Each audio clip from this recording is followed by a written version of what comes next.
আপনার কি গলব্লাডারে স্টোন বা পিত্তথলিতে পাথর হয়েছে, তাহলে যতটা সম্ভব আজ থেকে এই খাবারগুলি এড়িয়ে চলুন। চিকিৎসকেরা বলছেন পিত্তথলিতে স্টোন বা গলব্লাডারে স্টোন থাকলে এই খাবারগুলি আপনাদের জন্য খুবই বিপজ্জনক। সেগুলি কি কি জানতে আমাদের সঙ্গে পুরো ভিডিওটাতে সাথে। প্রথমত, বেশি ঘি বা তেলে ভাজা খাবার খাবেন না, যেমন কচুরি, সিঙ্গাড়া, পাকোড়া বা ফ্রাইড চিকেন, কারণ এতে আপনার গলব্লাডারের ওপর অতিরিক্ত চাপ পড়ে, যাতে আপনার ব্যথা বাড়তে পারে। দ্বিতীয়ত, প্রসেস বা জাঙ্ক ফুড থেকে দূরে থাকুন, যেমন পিৎজা, বার্গার, চিপস।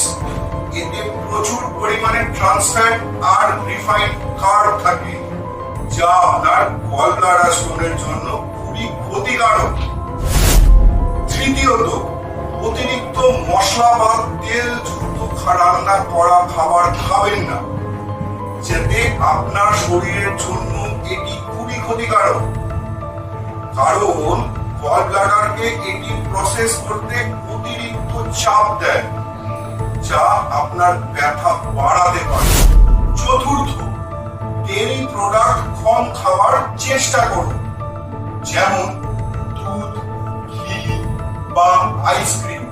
এতে প্রচুর পরিমাণে আপনার পিত্তের কোলেস্টেরল লেভেল বাড়িয়ে তোলে।